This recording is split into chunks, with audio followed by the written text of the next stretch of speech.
Good afternoon, my Connor kiddos, and everybody out there who's is healthy and well. Hopefully everybody's good. Today I'm reading this book called Pigsty. Hopefully none of your bedrooms in your house is looking like a pigsty, but I love this book because of the pigs, and my dad loves pigs, loves them, especially baby pigs. And so this is for you today, Dad. And I forgot when I opened this book up today, inside it said, Marmy's Telephone Book for Taylor, September 2006. So something special that my mom has done. When the kids were little, she would buy 2 copies of a book, and then she would mail one to the kiddos, the grandkids, and then she would keep a copy, and they could call her and read a book over the phone. So my mom's always loved good literature, especially good children's literature, and I think that's where I got my love of books from. So, Mom and Dad, thank you very much today. This is in honor of you, okay? All right, Pigsty by Mark Teague.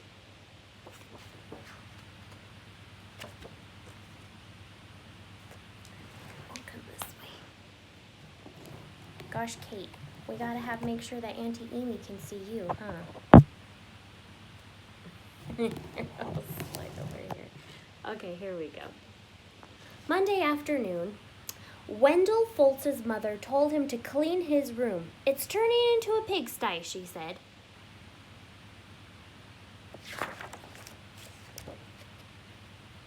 Look at the pigs.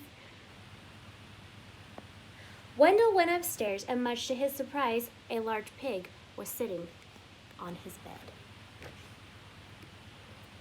Gotta see all the details of the picture. Look at, he's got his legs crossed. Pardon me, said Wendell. He shoved some toys into his closet, but the pig didn't seem to mind the mess. And Wendell found that he didn't mind the pig either. So he decided to take a break.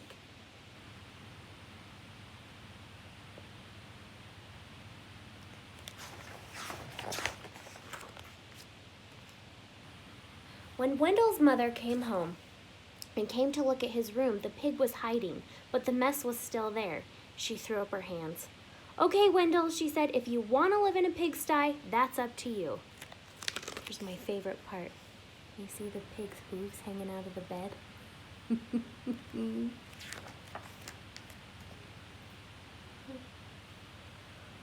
Wendell could hardly believe his luck. Now I can live however I want.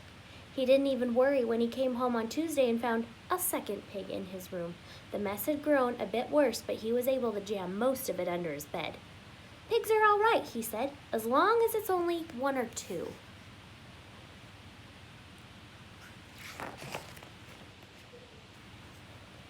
In fact, they had a wonderful time, and they played Monopoly until late each night and left the pieces lying all over the floor.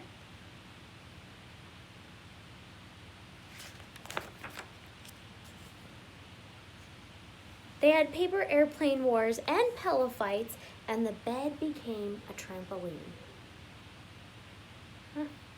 I love the looks on their faces. Then 2 more pigs showed up. The mess just grew and grew. There we go.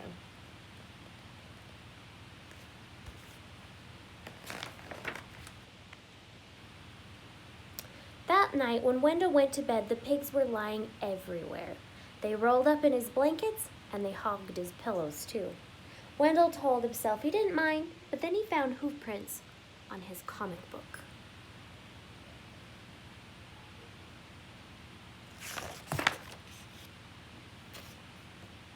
And Friday, when he got home from school, he saw that someone had been sitting on his basketball.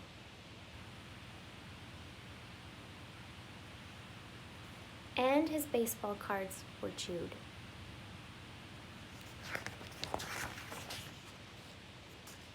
That does it, says Wendell. I've had enough. And he ran upstairs to tell his mother.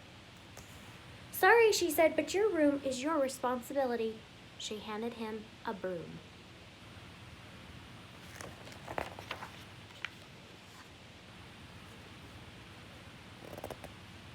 Wendell started to complain. The mess was too huge.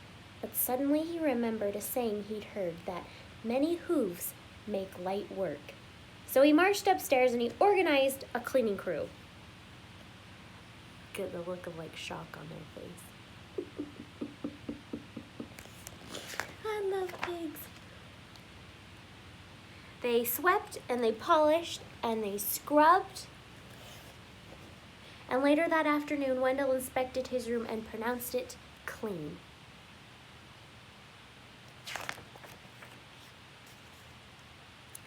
In fact, it was a bit too clean from a pig's point of view. So while Wendell inspected, the pigs prepared to go home. One of them made a phone call and a farm truck came to pick them up. They hugged and grunted and oinked goodbye. Look at the license plate on the truck. E-I-E-I-O truck. From that day on, Wendell kept his room clean. Except for those nights when his friends came by to play Monopoly.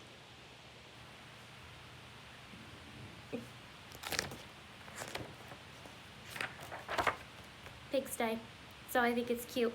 Hopefully your bedrooms are not pigsties and you're keeping your house and your bedrooms clean so that it makes your mother happy. Kate, do you have anything to say about this? She just gave herself a bath and now she's out for the day. All right, go enjoy the sunshine while it's still shining outside and have a lovely day, and I'll see you tomorrow. Bye-bye.